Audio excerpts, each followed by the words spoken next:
Polarization in the United States has really increased majorly. Do you think this may have an impact also on European partners, on Germany? Mm.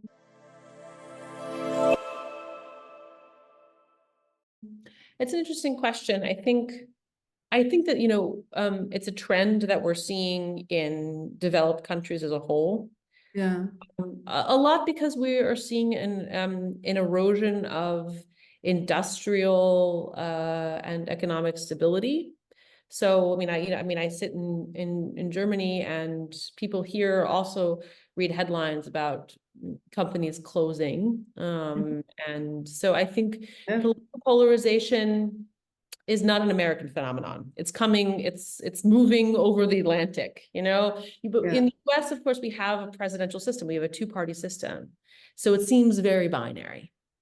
And so I think, the societal trends have a way of, sharing themselves with each other. So I think one of the impact on Europe is that some of those same trends that we see through the election of Donald Trump are taking root in Europe as well. But that being said, I do think in everyday life, when you travel through the US and you talk to people, it's not as polarized as the media makes it out to be. Most people say we just want some decency, where we want the world to stop spinning so fast, right? We want clear communication. We want our politicians to put good proposals on the table. We want Washington to stop being such a mess. And there's as a result, there's much more trust in local politicians. So local city officials, governors, representatives, because they're more accessible, right? Another really interesting aspect in the moment with this election is technology and disinformation. We have the impression it plays a major role. If you see, I think the media spending also for both parties is as high as it has never been before. And you see like X, for example, even Musk being involved, the communication, and also the fake news that's going on in the moment. How do you see this, Julia? I mean, this is scary. I gotta say, as a German, I'm scared about this. And we see similar developments here in Germany as well. Oh, of course. Yeah. I think that the question is like, where do you get your news from? Right. And if you operate in your own bubble, my bubble is reading the New York Times, which, some people would say that's a bubble. Sure, fine. But I do think that there's an aspect of how algorithms function and turn people towards certain kinds of content.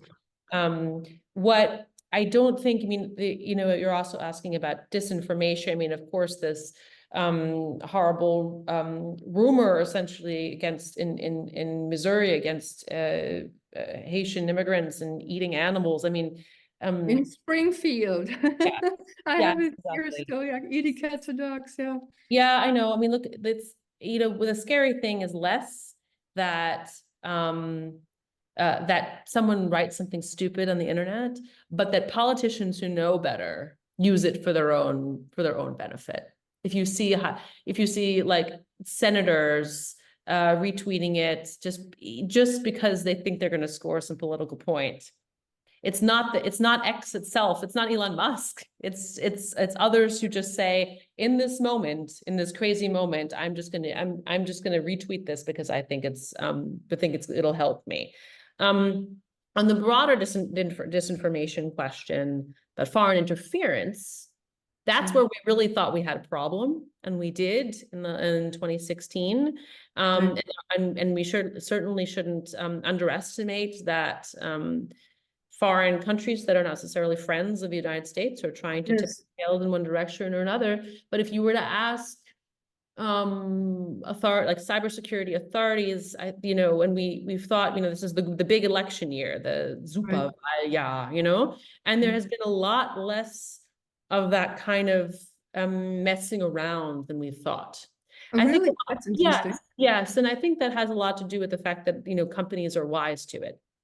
And if you're working with you're working with an American-based platform, the self-content regulation. I mean, sometimes, Europeans get all itchy about not it being the platforms themselves that regulate themselves and not the government.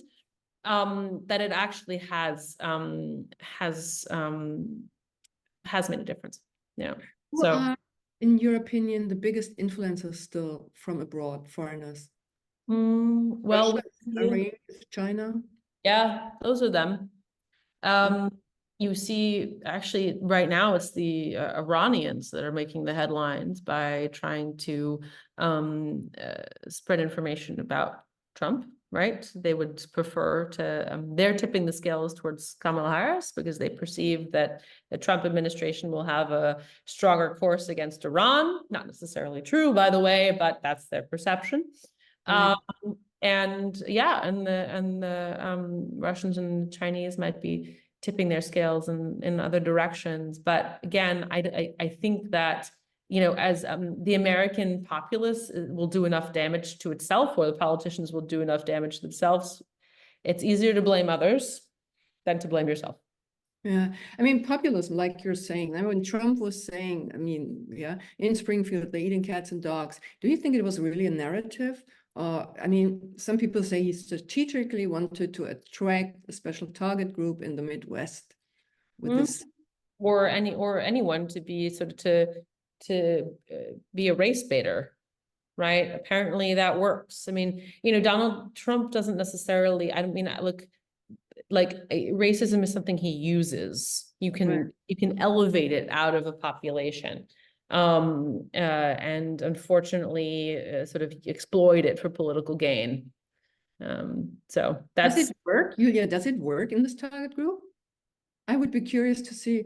I mean, maybe again, like maybe less than media makes it out to be, right? I mean, because I don't think that, as interesting as the American electorate is, people aren't stupid, right? Maybe they might send links around and go ha ha ha, but it'll be more of a ha ha ha than it is a serious belief, right? But the ha ha ha is dangerous enough.